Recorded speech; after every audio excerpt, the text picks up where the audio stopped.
صباح الخير، عاملين ايه؟ ازيكم؟ يا رب تكونوا بأحسن صحة وأفضل حال.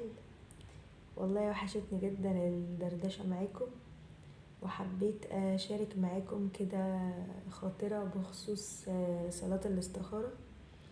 وبصراحة أنا واحدة يعني من الناس اللي ربنا كرمها إن هي تتعلم تعمل صلاة استخارة، واللي علمتهاني واحدة صديقة ليا يعني. من فضل ربنا من 3 سنين كده يعني أصرت عليا ان انا اصلي استخارة في موضوع ما. فانا رفضت، قلت لها ليه؟ انا مبسوطة في الموضوع والدنيا ماشية كويس. ليه اصلي؟ قالت لي معلش عشان خاطري صلي وكده، انت هتخافي من ربنا؟ قلت لها لا، اخاف من ربنا ان هيضرني يعني؟ قلت لها لا حاشا لله، اكيد ربنا مش هيضرني. فصليت الاستخارة وسبحان الله يعني لقيت الدنيا اتكركبت واكتشفت لي امور وحاجات يعني فوق الخيال كده. والحمد لله يعني انا يعني من وقت للتاني لما بحتار في موضوع بسلمه لله وبصلي استخارة، والدنيا يعني يا ربنا بيخليني اكمل في الحاجة، او بلاقي الدنيا اتكركبت فوقاني تحتاني، فالحاجة دي كانت شر وربنا بعدها عني يعني. ليه بقول كده؟ لان انا على ختام السنة اللي فاتت يعني ربنا الحمد لله انقذني برضو من حاجة كده. كنت داخلة فيها وما كنتش متوقعة ابدا ان هي تبقى بالجودة دي، يعني الجودة الرديئة دي. فالحمد لله. وبرضو انا بفكر كده على بداية السنة في حاجات يعني ادخل فيها ولا لأ. ف يعني قلت لا، انا ما فكرش كتير، انا اعمل صلاة استخارة افضل. زائد ان حصل معايا برضو موقف على ختام السنة، كان حد كنت داخلة معاه في شغل. الحد ده كان يعني شخصية شاطرة جدا في شغلها، وكانت هي يعني انا مكسب ليها وهي مكسب ليا يعني، بالخبرات المتبادلة اللي كنا هنعملها مع بعض في الشغل يعني. ففوجئت ان الشخصية دي المفروض كنا نشتغل مع بعض بالنسبة يعني. فعرفت الاسعار ايه اللي الشغل ماشي بيه. وتمام، وانا يعني ابتديت افكر وابتديت امشي خطوات في الموضوع. كان في بقى وقت وجهد وفلوس بتدفع وتمام، الى ان فجأة كده رحت سألت ربنا، قلت يا رب هو انا كده صح ولا غلط؟ يعني انا الموضوع ده كده صح ماشية فيه ولا غلط؟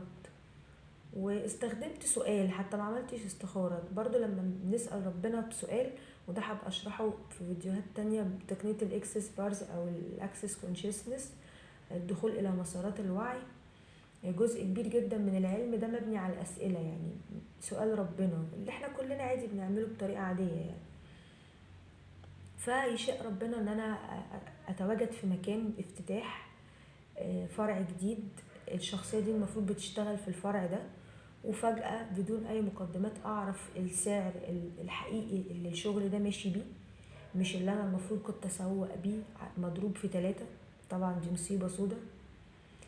فانا بقيت مذهولة والله ان ربنا يعني بيكشف كده الحقائق للي بيستعين بيه، وبيستعين بيه بصدق.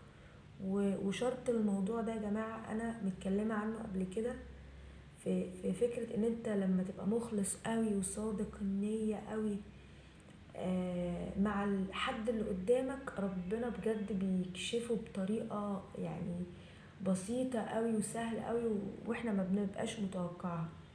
نفس الكلام برضو لو احنا ظالمين شخصية او تجربة ما مثلا في مكان ما، برضو بيحصل العكس. يعني انا مش بس بستخدمها على بشكل سلبي بس، لا بشكل ايجابي كمان، ان هي بيبقى فيه وجهات نظر كتير واحكام احنا بنبقى بنعملها بدون ما ناخد بالنا، بناء بقى على تجارب سابقة او برمجات في العقل اللاواعي بتاعنا، نتيجة لحاجات شفناها مثلا في الميديا او يعني موضوع كبير كده.